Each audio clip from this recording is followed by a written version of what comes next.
മകരവിളക്കിന് വേണ്ടി ശബരിമല സജ്ജമായിരിക്കുകയാണ്. എല്ലാ ക്രമീകരണങ്ങളും പൂർത്തിയായി. തിരുവാഭരണ ഘോഷയാത്ര വഴിയിലാണ്. അവർ നാളെ ഇവിടെ എത്തും. ഇപ്പോൾ സന്നിധാനത്ത് വളരെ പരിമിതമായ സ്ഥലത്ത് 1,00,000-ലേറെ ഭക്തജനങ്ങൾ ഇവിടെ താമസിക്കുകയാണ്. അതുപോലെ തന്നെ കാട്ടിൽ പർണശാല കെട്ടി ആളുകൾ താമസിക്കുന്നുണ്ട്. എരിവേലി വഴി ആളുകൾ വന്നുകൊണ്ടിരിക്കുന്നു.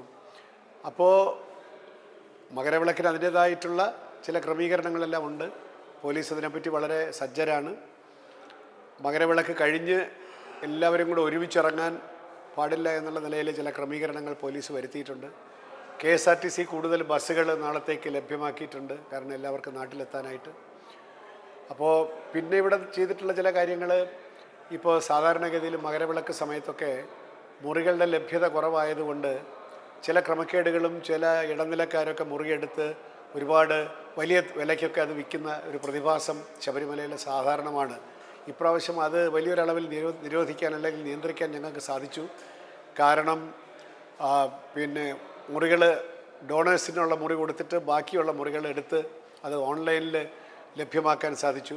ഒരു ശുപാർശയുമില്ലാതെ ഓൺലൈനിൽ കയറിയ ആളുകൾക്ക് നേരിട്ട് അവർക്ക് മുറി ബുക്ക് ചെയ്ത് 100-120ഓളം മുറികൾ അങ്ങനെ നമുക്ക് ഡയറക്റ്റായിട്ട് കൊടുക്കാൻ പറ്റി, ഇടനിലക്കാരൊന്നുമില്ലാതെ.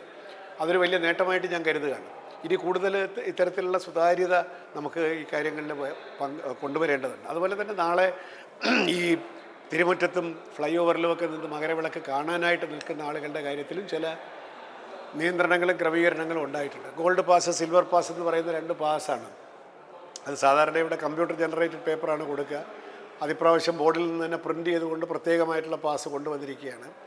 അത് ട്രാൻസ്ഫർ ചെയ്യാൻ പാടില്ല, ഫോട്ടോ ഒട്ടിക്കേണ്ട പാസ്സാണ്.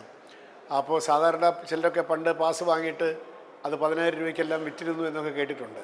അത്തരത്തിലുള്ള ഒരു ക്രമക്കേടും അല്ലെങ്കിൽ കുഴപ്പങ്ങളും ഇപ്രാവശ്യം നടത്താൻ പാടില്ല എന്നുള്ള നിർബന്ധത്തിൻ്റെ ഭാഗമായിട്ടാണ് ഫോട്ടോ ഒട്ടിച്ച പാസ് മാത്രമേ നമ്മൾ അനുവദിക്കുകയുള്ളൂ. അത് 750 പേരെ മാത്രമേ അവിടെ കയറ്റുള്ളൂ. 250 പേരെ ഈ മുറ്റത്തും കയറ്റും. അത് വളരെ കർശനമായിട്ട് അവർ മാത്രം. നമ്മുടെ ജീവനക്കാർക്ക് പാസിൻ്റെ ആവശ്യമില്ല, അവർക്ക് അവരുടെ ബാഡ്ജ് കാണിച്ചാൽ അവിടെ നിൽക്കാം എന്നുള്ളതാണ് ഇപ്പോഴത്തെ ക്രമീകരണം. പാസ് ഒരു കാരണവശാലും കിട്ടുന്നയാൾ എന്തെങ്കിലും തുകയ്ക്ക് വിൽക്കാൻ പാടില്ല. അതിനകത്ത് തന്നെ non transferable, free of cost എന്ന് എഴുതിയിട്ടുണ്ട്. അതുകൊണ്ട് ആരും ഈ പാസ് രണ്ടാമത് വാങ്ങിച്ച് അബദ്ധത്തിൽ ചാടരുതെന്നും കൂടി എനിക്ക് പറയാനുണ്ട്. അപ്പോൾ ഇത്തരത്തിലിവിടെ പണ്ട് തൊട്ടിങ്ങനെ ഉള്ള ചില കൊച്ചല്ല വലിയ ക്രമക്കേടുകൾ നടക്കുന്ന ഒരു സ്ഥലമായിരുന്നു.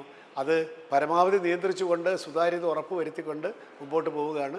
അതുകൊണ്ട് നാളത്തെ മകരവിളക്ക് കാണാനുള്ള ക്രമീകരണങ്ങളെല്ലാം സജ്ജമായിരിക്കുന്നു. ഇനി അയ്യപ്പൻ്റെ അനുഗ്രഹത്തോടുകൂടി എല്ലാം ഭംഗിയായിട്ട് നടക്കും എന്നാണ് ഞങ്ങളുടെ എല്ലാം പ്രതീക്ഷ. സ്വാമി ശരണമയ്യപ്പ ആന്ധ്രാപ്രദേശിൽ ദർശനത്തിற்காக வந்துள்ள